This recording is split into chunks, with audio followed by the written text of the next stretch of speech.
Hey, USU listeners, this is Julie, and I am so excited about today's guest. I actually pulled out my mic and was talking. You couldn't hear me. So it's take two.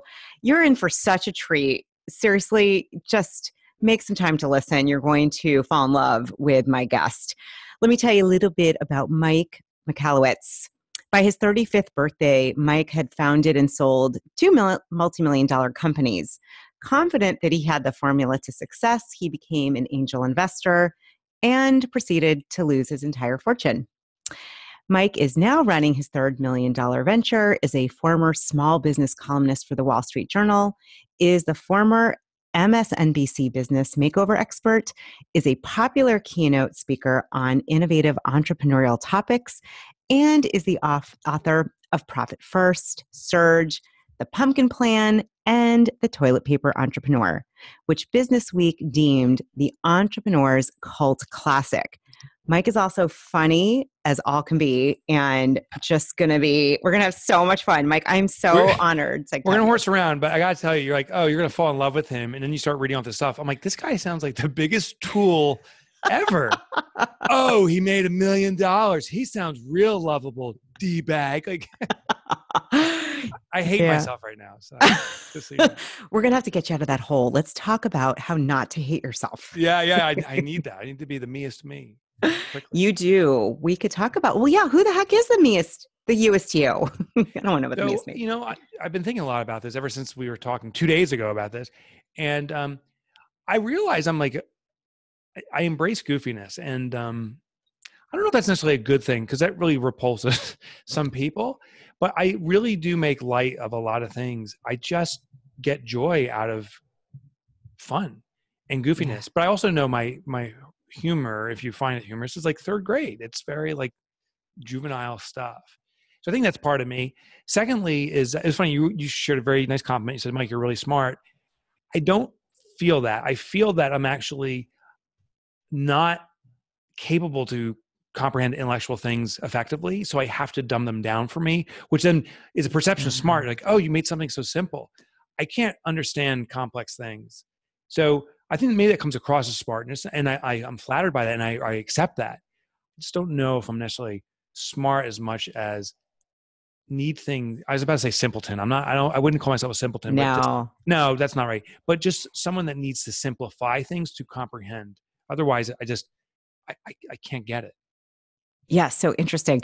So, kind of what I'm hearing, and most of us, like I'm included, especially with your books, like need it simple. And so it's kind of funny that you're, needing to simplify it. And that's the way that you think. It's actually such a gift. It ends up being such a win-win because most of us don't really get these topics so easily. So, well, to the point of your entire show, the USU, there is a community that is looking for someone to step up and into the role of representing the rest of us.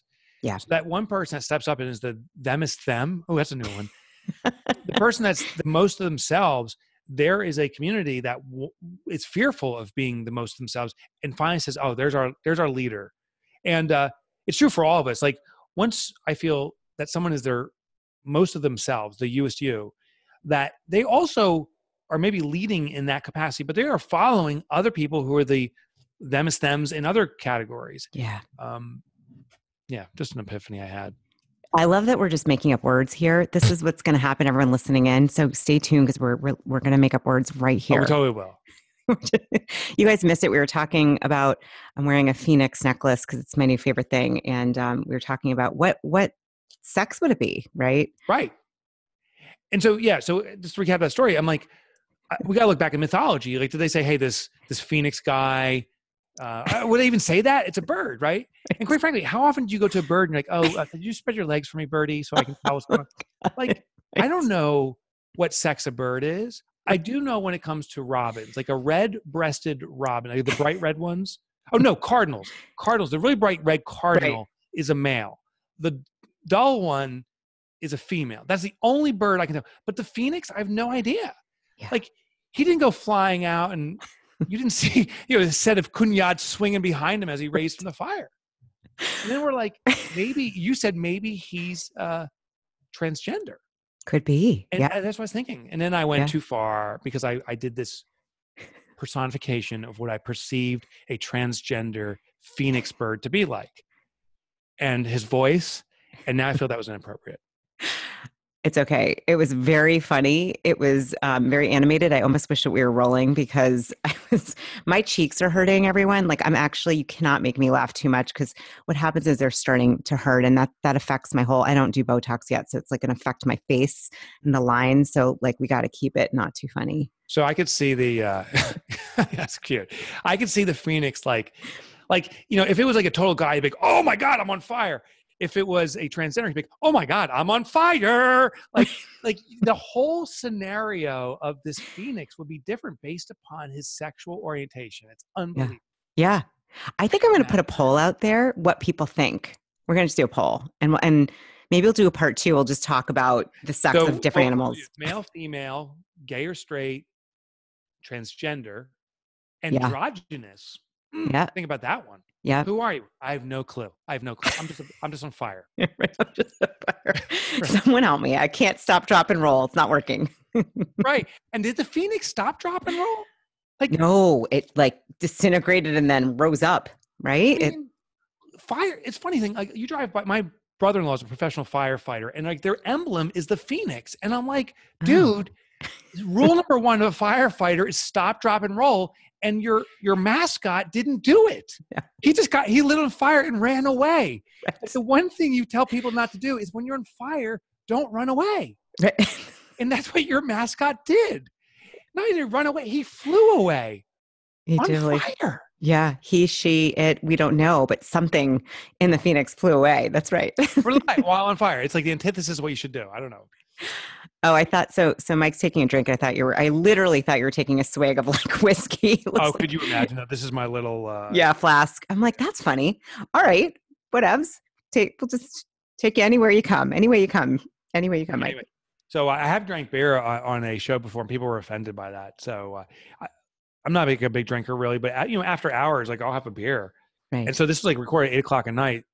So, you know what it was? It was with Pepperdine University, which is a Jesuit school or it's some religious orientation. Right. And so I'm lecturing to, that's what I remember now. I'm lecturing to students, the professor's there, and then they ask a question. And as they take the question, I drink my, Pabst Blue Ribbon, classy stuff. And the professor's like, is that a beer? I'm like, yeah. He's like, oh.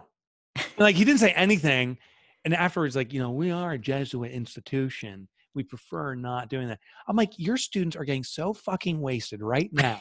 They're like being stoned to your class, prof. So. Right. I love it. You're like, listen, it's not even good beer. So it's not even good beer. Yeah. Right. We should get a pass on that one. Oh my gosh. See, you guys, I told you he's so fun. This is so fun. My cheeks are I don't know if hurting. It's ridiculous, but it's a combo special of both. Yeah. This I know when my cheeks hurt like 4 minutes in, we're in for a good time. My type of people. You are my type of people. Yeah. All right. So I'm sitting here. I realize I don't think I have one of your books, but I have Clockwork. Oh, cool. Thank you. Hold on. I'm almost done with this one. Profit First. And I got, everyone, you guys should watch this too. The Pumpkin Plan. I'm doing a weird over the shoulder. I like the grip you have wrapped around. It's a very like antithesis of Vanna White. Right. Vanna not White graceful. Broke her arm and gnarled it in like a machine of some sort. That's how she would hold it. Super ungraceful. That's why I was really bad at tennis. I always held it funny and I could never hit it, but that's cool. It's all right. Found other things. So I got 5 pounds of books here, which seriously, writing one book, and I know you've got your next book, which is Fix This Next. And hey, my beloved listeners, you can get that now. It's coming out in April, but you can pre-order it now. And I got to tell you, all your books, I've listened to you and I read. I like both forms of you. Sounds funny. Better. I'm just selfishly curious. I'm an audio person. I like reading because I like the tangible in my hand. Yeah. But I read. Is it fair to say you read when you listen? I'm kind of I'm listening to the book. It feels like I'm reading, but I'm not really reading. That's a really weird conundrum because I have people say, "Oh, I just read your book," and like, "Oh, I'm sorry, I actually listened to it." Right. And I'm like, from my perspective, that's a read. It's a But read. like, people do have to make that distinction. Like, oh, I didn't make the effort of having my eyes absorb it and then translate it and speak it to my own head. I just listened to you talk about it. Like, they feel compelled to share that differentiation. And quite frankly, I don't care. I don't think anyone cares. You consumed it. Yeah. I consumed it. Yeah, Yeah, but I we're can. so politically correct. Maybe that's what people they're so afraid of saying something that's not politically correct. So if everyone just started saying, I consumed your book, we'd all be fine. Right. You know? I ate it for dinner. Actually, had it with my salad. It was excellent, and and yeah, no, I listen all the time. That was a good question. I've always wondered, what do I say? But I just said I read it, and then I put in the like feeling badly. Somehow I lose a point. Don't say, I said, I enjoyed your book, because then you're leaving it totally ambiguous. That's I enjoyed your book very much. I enjoyed every page. That I consumed. Oh. Ate it, consumed it, love it. Yeah, I'm an audio girl, but I still like to have the book too, and I like to read through it. And yours, I mean, I'm actually working with a financial consultant who was like, you must read Profit First. We're going to be using it and working through it. And so I listened, and now I have it, and I still need it to be dumbed down a little bit for myself because my brain don't work that way. Yeah. No, but I got a lot, and it's so good. So good. So thank you for saying that. It's very kind. Yeah. I mean, everything you read. So how did you write 5 pounds of books? Can you? I've never heard that said that way before. It's so funny to put it in that term. Yeah. So, so I have these thoughts. I actually have, I'm looking over here now. That's where my computer is. I have on there, like I used to use Evernote. I use OneNote. It's the same thing, but it's a story. I have 30 to 40 book concepts I want to write, 25 that are really viable. And I've already written 5. Actually, just completed the manuscript last night, 9:00. Wow. Sent the manuscript, second pass manuscript, into the editor and our mutual friend AJ. And here, what I'm trying to do is I've defined a personal mission or calling, or maybe it's God-given. I believe it's God-given, but I think is easily be said it's personally assigned. It makes, I think, no difference. I believe my existence on earth is specifically to eradicate entrepreneurial poverty. And what this comes from is personal trauma. And I think, just as another aside, that trauma is can be a great source of instilling the youest you and in finding something to fix. So trauma can be, physical, or it could be some form of abuse, or sexual, or financial, or a car accident, or there's these different elements. But these elements where a norm existed, and then it got so abruptly shattered that we went through this trauma. And I think that can become a triggering point. I think, sadly, for many people, that triggers a kind of a victim mentality. And it becomes an entrapment. I think for others, we see that as a calling or something to rectify or retaliate against. And so that's ultimately how it manifested for me. I played the victim role for quite a few years, by the way, and by going into depression and all that stuff. But I lost all my money. So the quick story. I would love to hear. Sold companies, those companies I sold that you shared, wonderful, lost all the money. I was like total arrogance and ignorance. I was a dick. I thought I was better than other people. I thought I was smarter. I thought I could make money by snapping my fingers like I was Midas. I lost all my money. And I'm now, in retrospect, very grateful for that period, because it hopefully squashed my ego in a significant way. And hopefully, I know it put me on this path. But that became my trauma, is losing everything and trying to reconcile that. I had an identity before and a new identity after, and I couldn't reconcile it. Well, that trauma, what I realized from that is that I really don't know much about entrepreneurship. I thought I did, and I pounded my chest like I did, but I had a lot to learn. And I also realized I was adding complexity to the process of entrepreneurship. And I suck with complexity. So I started to write these books, first really as my own therapy. But then very quickly I was like, oh, I got something that I can deliver to the world. And I put my first book out, and it started getting momentum, and I was pushing it like a son of a gun. My second book, more momentum. And it's probably that second book I said, this is my fall time endeavor. I was acting like it was before that, but I really believed it by my Yeah. second book. And that my calling is to eradicate entrepreneurial poverty. Mm. Anyone that's in this struggle, financial poverty, time poverty, um, any kind of struggle that entrepreneurs face, I got to fix that. And I've identified, I think, at least 25 categories in the entrepreneurial experience where there's substantial confusion and anger and frustration and self-pity and complexity. And my job is just to make it really simple. And it's going to take me the rest of my life. And I don't know if I'll get it done in my lifespan, but I'm not, it feels so strong in me that I'm never going to stop. No matter what the circumstances, I'm going to keep writing, even if they don't sell, because I got to get this fixed. And honestly, I'm trying to fix or help others, but I'm really trying to help myself too. Really trying. Wow. Oh, I so appreciate what you just shared. I think just going back to what you were saying with the whole trauma piece, I don't want to overlook that, because it sounds like that was kind of the jumping off point for you to really kind of let go. You kind of, the way you said it was to get that ego piece kind of detached and to really step into, okay, what am I here for? Like, what really moves me?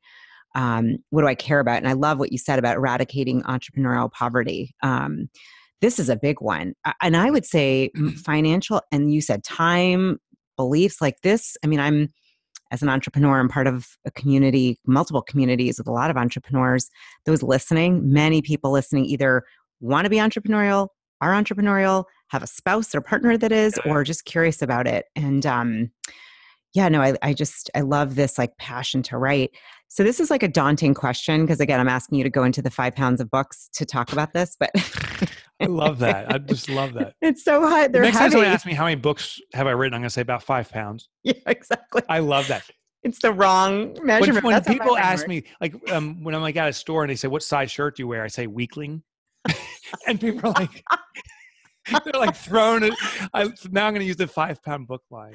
That's funny. Oh my gosh. We're just, okay. We need a time to riff on all these ideas, because now I'm like getting sidetracked. I'm like, what shirt would I wear? Is it like curvy? Is it feeling? Yeah. You got to say something that just totally throws them back. Yeah. Right. Wrong measurement, 5 pounds. No, seriously, they're heavy. It's like, good thing I lift weights.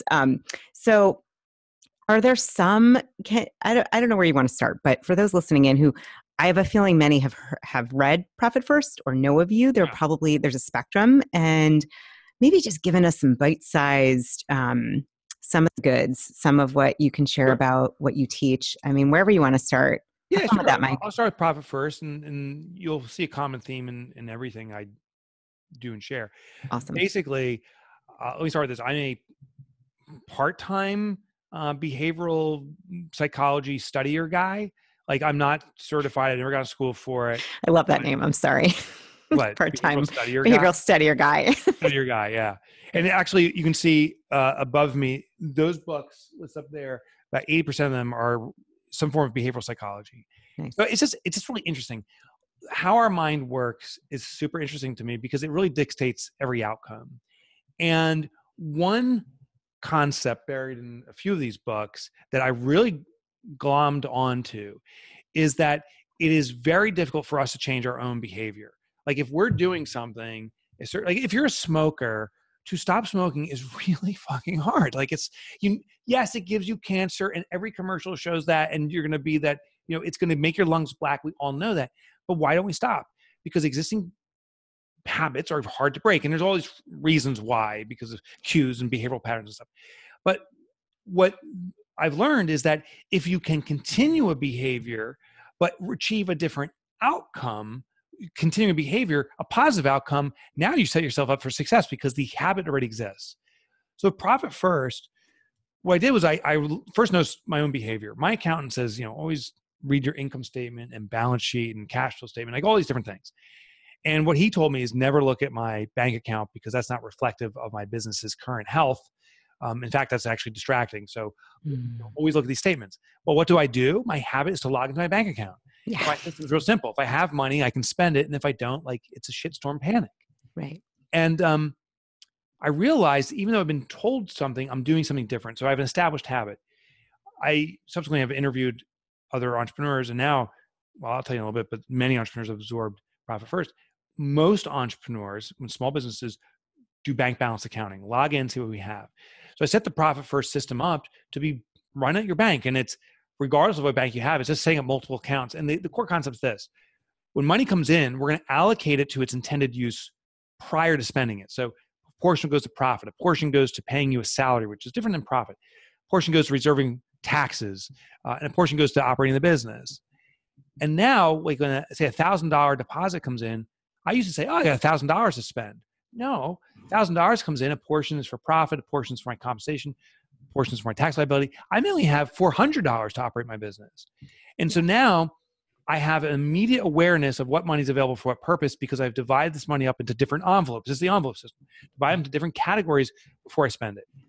And I'm very proud to say today there's over 150,000 companies doing profit first. Wow. By end of this year, based upon our estimates, and we can only estimate, we think there's going to be 200,000 businesses that have implemented profit first to some degree. And Amazing. It works. Wow. It works because these entrepreneurs don't need to change themselves. We don't need a significant budget or planning or any of this stuff. You just log in your bank account and you see what you have, and you have to behave accordingly. Yeah. It forces the rest of the business to come in alignment. We start spending prudently. We're reserving profitability. We force profitability in the business. And so by not changing, we get the best results. Well, I just want to tell you, somebody who that's brilliant. This has changed. I was like maybe a worst case scenario. I mean, maybe not. You've probably had some. You wouldn't believe some scenarios that I've heard. Maybe I'm not that, but I had no system. I was like all intuition, powered trust by your gut, right? The universe is watching over me, all that, and it kind of worked until it just didn't work. Until it doesn't work. Yeah. So there's a term for that. What's that? Being a human being. You are a human being, Joy. So that is the most normal behavior. Yeah. It's some people do the blind eye technique, like, I'm not going to worry about the bills. They'll take care of themselves, right? We don't open the envelopes. I did that for the longest time. Other ones, like we say, I'm not good at math. That's actually the most common thing I hear is I suck at math. Yep. And therefore I can't do this, which this has nothing to do with math. It's there's a percentage you got to run. You can use a calculator to do the math for you and move some money around. Right. But then I think the most common belief is that we'll sell our way out of it. That if we simply stick with focusing on sales, one day, like a light switch, all of a sudden profit will appear. And so there's this, I got to grow mentality. And it's pervasive, meaning I talk with entrepreneurs of all sizes, brand new startups with a micro business that does less than $50,000 to companies that are doing, $25 or $50 million. Yeah. And even they're the exception, but sometimes at that size, it's still like, I just need to grow to find me profitable. I do know of a business that I recently interviewed, $10 million in revenue. And the owner at their house has lawn furniture in the house because they can't afford furniture. They're not making any money. Oh, and here's the craziest thing. Wow. If we focus on sales for our business, sales translates directly to stress. Because if you think about sale is an obligation to deliver some product or service to our clients. So every time you make a sale, you have a higher or more obligations. Well, more obligations is stress on the organization, stress on ourselves. We have to deliver on this. The balance to this is profitability. So cash, cold hard cash available in your bank account, this reserve allows you to pay the expenses to cover higher demands. It gives you comfort that if things fall apart, that you have money backing you. It's a protection mechanism. It's a shield. So we really need this balance. And I am adamant about this. Regardless of the size of your business, you can immediately start taking your profit first and start accumulating profit. And you will feel a change in your confidence and perception of your business. It's so true. I mean, I feel like I'm an example. I mean, I'm not so far into it, probably 6-7 months at this point when I started working with Amy Scott, who's amazing. And she's like, we must use this. And, Amy. You know Amy. She's awesome. Do you know Amy? I may know Amy. You may know Amy. Of Amy. I don't recognize the name of them. Yeah, because there's 250,000, you got a lot of companies involved. So, hey.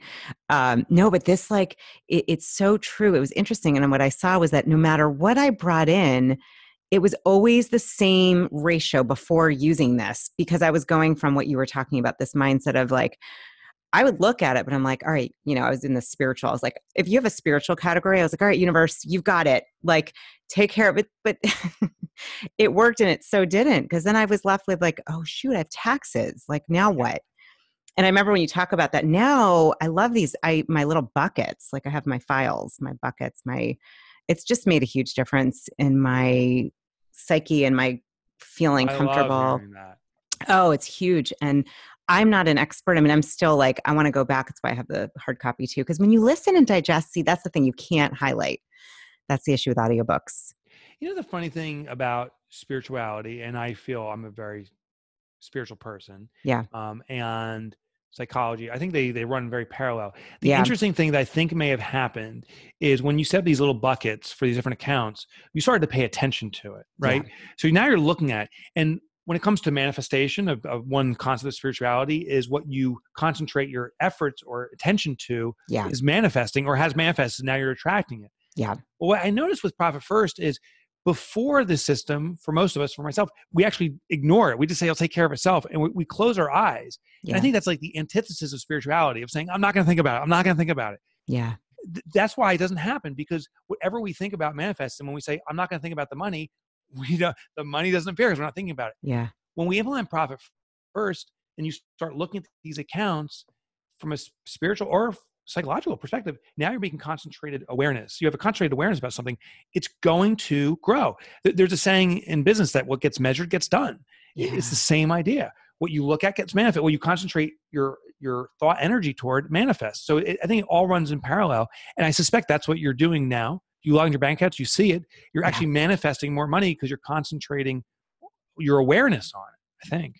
Absolutely. Oh gosh, I'm like loving this conversation. It's one of my favorite topics is manifestation and how that works. And it's really fascinating. I had to get the whole, there's a little bit of like checking and tracking. And I was like, I don't really like that. It's not, I have an accountant and a bookkeeper, but I was like, no, I have to know and check on that because it didn't work. It wasn't working. It really was not working. Yeah. And it's so true. I do feel like the more I focus, and I have so I have like the spiritual version. I don't know if I like light my Palo Santo. I light a candle. I say an intention. That's awesome. That's pray awesome. to Divine Mother. I'm like, all right, everyone.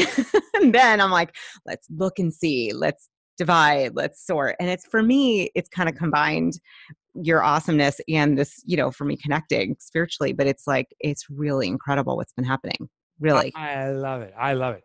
So my process is a swig of whiskey, as you saw earlier. Yeah, right. Yeah, that's my ritual.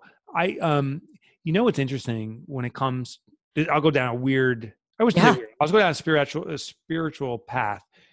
It's really, I believe it's rooted in quantum physics. Let me just do a disclaimer. I have no idea how quantum physics works. I like that word. Yeah. I tried to read a book on it and my head, I think, exploded. Me too. So, but talk about it. Yeah, they're like, it's like it's a common source of energy and all this stuff. I'm like, yeah, I get it. I can't wait to read this. And it's like, just like the first word I couldn't even pronounce. and then I went on Google and I typed a word in and it says the word and I still can't pronounce it. I'm like, I'm out. So that's my reading of quantum. But here's what I choose to believe is that we all do come from a common energy source. Yeah. That we all come from a singular source, and therefore we are all of one. We're all connected. Yeah. And therefore your approach or my approach is actually no different because it's our approach. Like we're actually kind of both doing it because you are part of me, I'm part of you, and everyone listening, we're all part of each other. And I don't think there's a distinction. So what I try to look for is when someone shares their approach, I'm like, there's a comment, like how you're doing it, lighting the candle, so forth. I'm doing it and I'm doing air quotes here, the exact same way. I have a ritual too. Yeah. It just, maybe it's not lighting a candle. Maybe it is, listening to my favorite song to get the energy flowing and then focusing on things. Yeah. But with that belief that we're all common, that's been very helpful in me in changing my energy and ego specifically. I really did think I was special. My mom told me, she's like, oh, Mike, you're special. Right. I believe my mom. Yeah. I'm like, the hook, line, sinker. I'm like, I am special, Mom. Thank you. And it's a line of, listen, it's not a line of bullshit. I was about to say it's a line of bullshit. It's not a line of bullshit. It's said with good intent. Yeah. Also, we are unique, but we're not. It's like the yin and yang, right? Yeah. Yeah. I don't know where I'm going with this. It's an and statement. It can be both. It can be why not. Thank you. Yeah, it can be both. So just this believing that we all come from a single source. Now, I'm really have become a better listener and maybe observers are a better observer of other people's patterns and behavior and see the correlations amongst all of us and particularly myself. So I like your approach to money. It's very similar to mine. So rock and roll. So cool. Yeah, I love that you can't talk about quantum physics. My cheeks are now at the point of killing because those who are not watching, but you're listening, I like literally cannot stop smiling because you're so funny. So freaking confusing. So confusing. And I bought like the Stephen Hawking's version of where he it's called short answers to big questions. I'm like, oh, this is right. And it's like, each like page is one question, one answer. I'm like, how hard is this going to be? And I'm like, right. I was like hitting my head on the. I'm like, this is so difficult. Yeah. Like it's He starts off and says, "Oh, Pluto was a planet, then it wasn't. Now it kind of is." And I'm like, I'm out. Right. I'm out. Like just tell me it is or isn't, but don't tell me this. Like, I'm out. Right. You're either pregnant or you're not. Like, what the heck? Right. There's no in between, really. Right.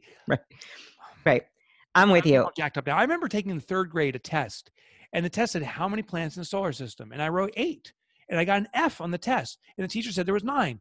I want to go back and say now there's fucking 8. I was right. I should give that teacher an F. Right. For misteaching. They should be barred from school. Like, they're a teacher. Yeah. The answer. Yeah, I'm with you. Gosh. Well, I'm one of those people where I'm like, I don't think there's really any truth other than we're all from the same oneness. And that doesn't go well for some people because I think you're right. Everything's bullshit. Everything's kind of in this, it's Pluto. It's not. It's kind of a planet. Maybe, energy. The one thing I know, I love this conversation. It's totally, I'm still like, all right, got other questions about the other 3 pounds of your books, but that's all right. We'll come back. Yeah. We've done 2 pounds. No, but the truth is like this conversation about quantum physics to me, when it's so there's so much information that's like my brain literally goes offline. It's like, we are offline. We cannot understand this.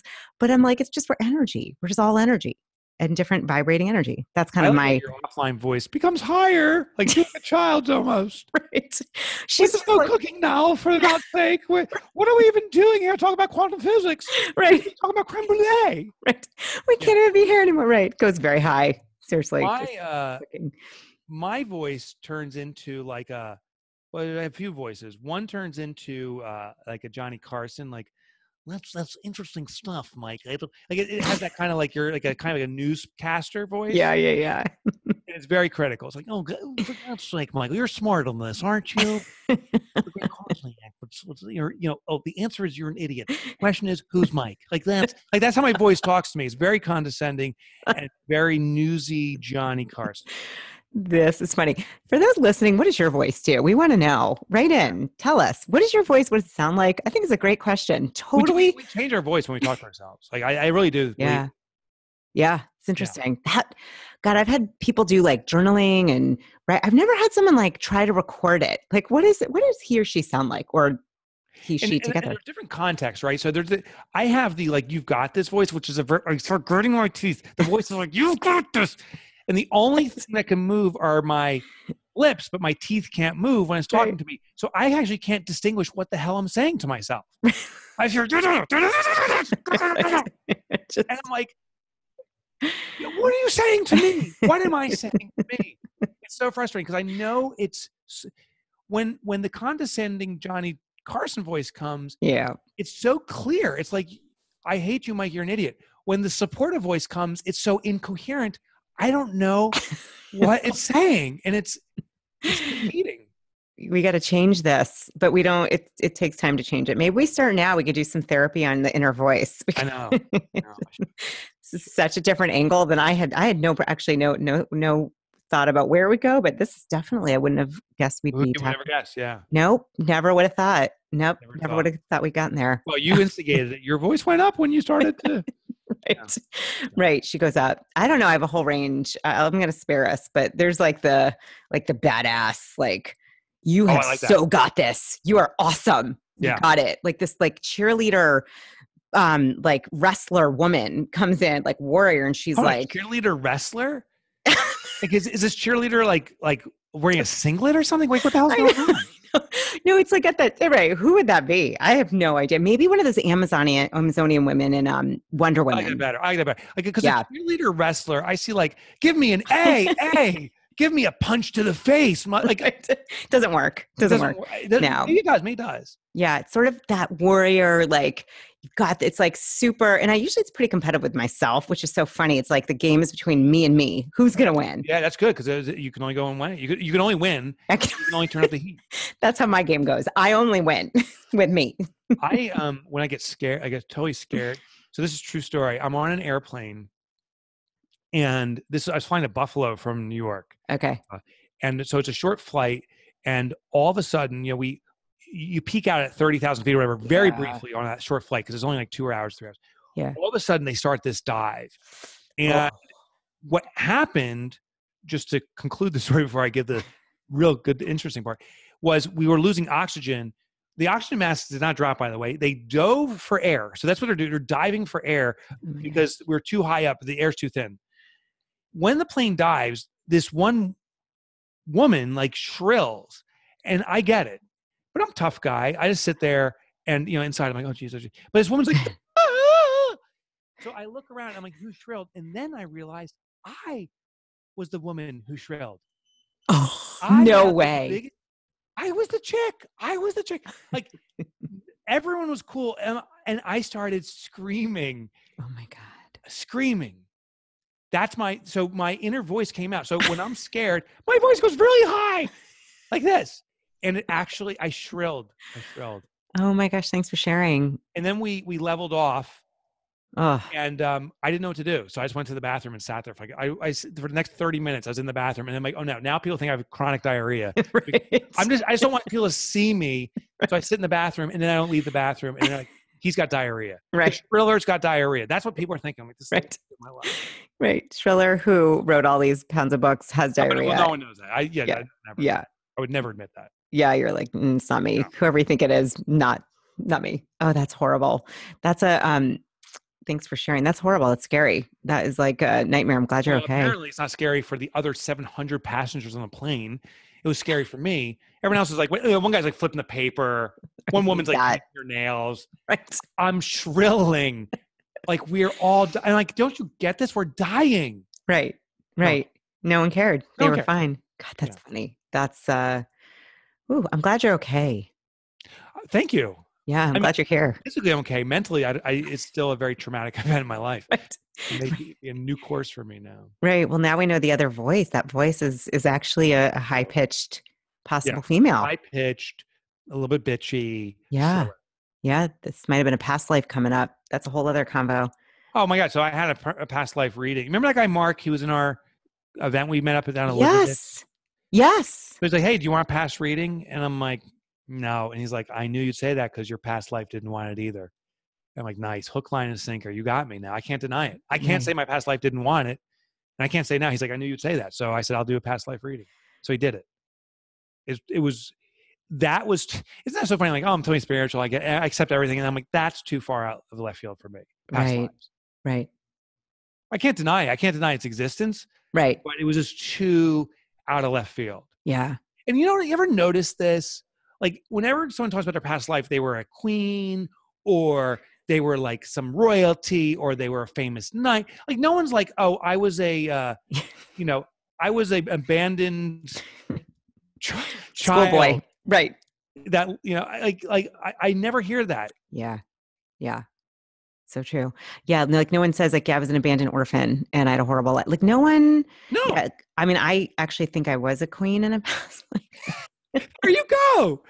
I'm not kidding. I love chandeliers. It's been a thing. Went to Versailles when I was 16 in France in high school. And I was like, I've been here. I'm from here. This is my land. Did you yell that out like Houston did when she returned? Then I got cuffed. I'm kidding. This is my land. This is my house. Yeah, this is my house. Yeah. That's funny. Cool thing. Yeah, I don't know. I don't really know for sure, although I've had a couple of people say that. But right. No one's ever said, hey, Julie, you were an abandoned orphan. I haven't heard that yet, although it's very possible. We just maybe we don't remember that one. I've never heard the like a guy's like, oh, my past life, I was 6 years old. I played soccer. I tried to kick the ball. I missed it. I ripped my groin muscle and then died. Like no one has that story. No. It's happened. Yeah. It's happened. It's happened a lot. I think you're remembering right now. I think we're in a moment of memory. My past life, I was a 6-year-old who couldn't kick a ball, which is actually true. I ripped a groin muscle and I fell on the ground and died. That could be me. Oh my Now, God. this is my second attempt or third. Right. That's this conversation, everyone. Did you have any clue? No one had any clue we were going to go this deep. Although I should have given a warning when we start talking. Aren't most of your conversations like this on your show? Oh my God, no. This is way more. They're actually interesting, Mike. No, this is like, I mean, people are going to tell them, like, as I said, it's a cheek hurting. Like if there's a range and then there's like off the chart, I'm like, I'm going to need some therapy, like some ice packs for my cheek. You're too much. No, it's true. I think you're too much. You're too much. You're too much. You're just, look, everyone listen in, like, because I don't know if we'll get to all the pounds of books, but I mean, you're a badass and all these books you have are just, can you give a quick overview of the Pumpkin Plan and Clockwork? And Sure. So I'll go through them real quick. So the we'll stay in your life now. What was that? We're going to stay in the present life for right now. Yeah. The boy who died would come back to it later. Ripped groin muscle. The Pumpkin Plan, here's what I found. There's this thing called biomimicry, which was a relatively new term to me, so now I'm using it a lot. But biomimicry is where we take an existing process that nature has figured out, and we her and use it in business. And the idea is nature has spent millions or billions of years figuring a solution out. Yeah. Is a little bit better than we are. So in the Pumpkin Plan, what I found is there's certain processes to grow these giant vegetables. So the organic process of growing something, and these colossal farmers leverage some tweaks that nature presents to grow colossal pumpkins. Well, I translated this process of growing something organically, healthily, and colossally very quickly into how we do in business. So I just basically take the 5 or 6 steps from pumpkin farming, colossal pumpkin farming, translate into business, and found that businesses that follow this process grow organically, healthy, and quickly. So there's these different elements to that. Clockwork, I studied beehives and found out beehives are extraordinarily efficient in scaling. And I was looking at organizations that want to be extraordinarily efficient and translated some of the lessons from beehives. There's simple rule sets. There's concentration on protecting the role of the queen bee, which is egg production. There's certain different things they do that when businesses do, I found consistently become the most efficient businesses in our space. And then Surge, one of my books, which sadly is my least popular, but actually one of my faves. Surge, I was studying how surfers capture waves and stuff and leverage the natural strength built into the momentum of a wave to get this ride. And I found that businesses, every market we're in has waves and movements. It's just like the ocean. There's a constant stream of waves, but we're not spotting waves. We're kind of actually just trying to paddle out there and we're trying to get as much business and try to do it on our own force.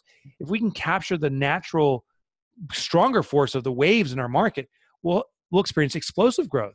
So this is the strategy of catching movements in an industry. And then the last book we didn't talk about yet is Toilet Paper Entrepreneur. What I found was a lot of entrepreneurs believe that we need certain amounts of experience before we can do something. You need a lot of experience to start a business, or you need to have a network of contacts to sell to, or have a lot of funds. What my research showed is the reverse. Business owners that went in with less experience would challenge the industry norms and were actually positioned for the fastest growth. Entrepreneurs that didn't have money would find innovative ways of getting things done. So it was actually the lack of resources that facilitated the fastest growth. So that's the combination of my books. That's 5 pounds of books right there. That's 5 pounds. That's awesome. So great. Yeah, I was actually the queen bee. That was my past life. I forgot to tell you. That's the queen. You were a queen, like a little bee? I was a bee, queen bee. You believe you were an animal in a past life? I mean, definitely. I can't say you're not, right? I don't know. I was both a queen person and a queen bee. I just want seriously? That's interesting. There's a common theme there. Right. We got to diagnose that. No chandeliers for bees, but I certainly was in charge of all the honey and the whole. Just everything. You're snapping your fingers. You're like, come on. You have no problem with that. I'm like, okay. But you think about it. So a bee colony can have literally thousands of bees, right? So one bee is the queen bee. And I bet you everyone listening now say, oh my gosh, I was the queen bee too. Right. I was the queen bee too. Right. And like that's that's the bullshit. I'm calling it out on past lives. Yeah. Like we weren't all Queen Bees. Like Right. someone was the drone. Right. Someone was the bee that was missing a wing, and it was the little bee that could rubbing one wing together and couldn't fly. It tried to jump out of the hive and it died on the spot. One of us was that guy. It was probably me, but one of us was that guy. And then someone stepped on us, you know? And like, why is no one in a past life? You know what? Here's why. Because it's a business. If I read your past life and I say, oh, you only had one wing as a bee, you fell out of the hive and you were kind of stepped on. Sorry. Like, you're never going to come to me again. Yeah, but if I say, oh my gosh, you wouldn't believe this. Your cards say you were the queen bee. Like no one laid eggs like you ever. Like you were on fire. Like you're like, oh my God, I'll come to you every single time. Like it's a business ploy, I think. Although I did one where they did not say that. You did have one that said like you sucked or what? I've done a few of them. I've done them astrologically. I go deep into spiritual stuff. I love it. I love all of it. And I always like to see, are there similarities? And supposedly we've had like 500, 600, 700 past lives, supposedly. Wow. Okay. Why different dimensions. We're not even, we could go in a whole conversation on this, but we got to now. So I was reading about parallel dimensions. Oh, wow. Talking about it. So here's one theory that exists. Yep. And this is effing. Bring it on. This is crazy. Okay. Next book is about right this. Now, this moment, as we're talking, you and I, right now, there are every variant into an infinite amount of variants of this situation happening in this moment. They're called parallel universes. So literally right now, one infinite thing is you just call yourself a queen bee. You actually turn to a queen bee in front of me like that. Because that's one of the parallels. You actually, in another one, came through the camera and stung me in the eye and called me your bitch and flew back. And I don't know the bitch part. I just added that. That's poetic license. Right. But that's one of the parallel universes. So this concept of parallel universes is we're just seeing a reflection of one version, but there's this infinite amount of versions. And if that is true, it's pretty crazy. But if it's true, then it supports the ability to do time traveling, all these different crazy things and blah, blah, blah. But that's one thing I was reading. And I hear it. I can regurgitate it. I can't comprehend it. Like I get it. Totally. My high voice just was like, we don't understand this. How could that be? We're offline. As I'm saying that, my inner voice is like, keeps talking more. It's like, right. It's just, I don't know if my voice is telling me to shut up or say more or whatever. Right. I mean, it doesn't mean, it's not that I actually don't believe it. It's like, I read this book on the different dimensions. I don't know if you've ever done any reading on the dimensions, just to understand the different energy levels, different dimensions that planes. And I read about that. No. That is, and then there's a book on our soul levels, like different soul levels. Like when you have somebody, like you have a small community that lives out in the outskirts of, out of a city that's like rural and people tend to have a lot of guns. Like there's actually a soul level that groups together. There are different soul levels. Oh, I see what you're saying. So like people congregate. Are you saying people congregate around their soul level? They tend to, especially younger souls, meaning people that have not been here as many times. So when you start to get into like, I've been here so many times, I can handle anything. Like the whole oneness, if anyone's listening or you and I, we're probably been here enough times that we're like, we're all from the same friggin' thing. Like, come on, we just know that. Some souls don't know that yet. So they want to kill you if they don't think you're the same. That makes sense. So that's interesting. Yeah. So, because people will say, you're an old soul. Not to me, but they'll say that about someone. Say, oh, you're an old soul. And it's like, I see that. Or you're my soulmate, right? Like you had an instant connection. You're like, I think we're like the same person. Kind of, That's interesting. So that resonates with me. Yeah, I can tell you more after if you want. I've got lots of books. It's going to make your voices come out. My voice was like, half the time I'm like, I just surrender. I just know this is true. I cannot comprehend any of it, but it doesn't matter. I'm just going to. I would like to hear your number one book. Maybe you can tell us live, but on this recording, because if you tell me many books, I get quagmired. I'm like, it's too much. But if you tell me one book, I will read it. All right. I would say if you want to go, I'm going to give you a spectrum there too. Major out there about the dimensions. I would say The Alchemy of the Nine Dimensions by Barbara Hand Clow. Okay. It is The Alchemy of the Nine Dimensions. Far out there. Dude, you want to see action. He's putting in his calendar now. I love it. No, my calendar. I'm going on Audible. Nice. I'm buying it. In the podcast. This hasn't happened yet. I like it. What do We you are mean? No one's done very this before? no, we're very similar. I would do the same thing. I'd be like, hold on, I'm doing it right now. Yeah, no, because I won't do it otherwise. But now I'm gonna starting tomorrow. Oh I yeah, will start the Alchemist. I just found. Hold on. good one too. Discover. Yeah, you guys, Yeah, if you're I like listening, the Alchemist. The Alchemy. of Why the is it not 9 coming up? dimensions, Al- alchemy of the I can't spell. How do you spell alchemy? Is it ALCH? ALCHEMY. I think I know. The It's all Alchemy right. of. Being an author of 700 books and not knowing how to spell, it's okay. I know. So embarrassing. Oh yeah, here it is. Yeah. Ooh. Yeah. Narrated by Joyce Bean.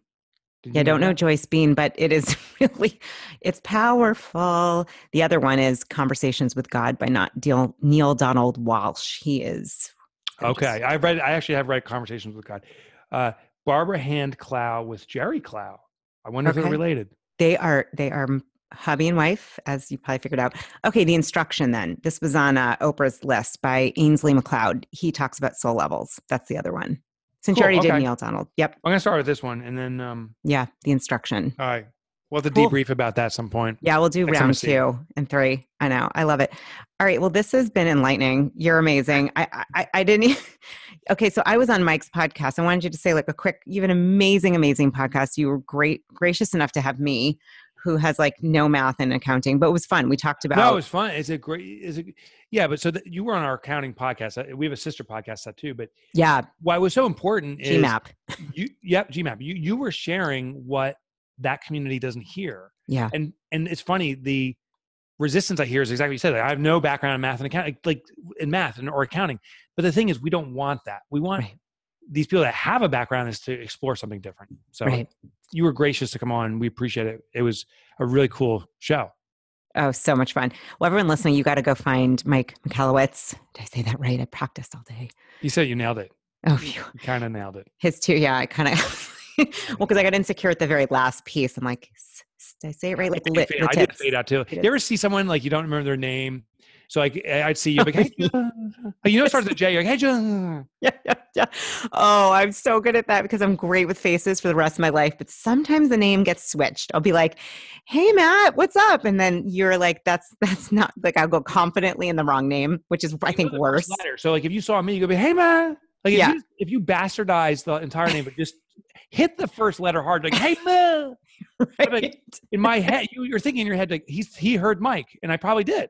Right. Next time I see you, like, hey, John. This is a strategy.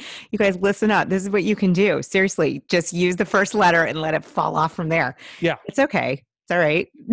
You'll get points. Julie, Joanne, Jody. Right. Maybe your name's John. Like I could even get you in there. It envelops all of it. Right. Just the first, and if you don't know the first letter, then you've got to go into strategy 2, which is just a lot of hugging and smiling and just saying nothing. Yeah. And then begging, like somehow they'll reference their own name in a conversation. Yeah. Tell us about your website that's after your name, please. So there's 2 ways to get there. So Mike Michalowicz is one, but here's the shorter, more efficient way.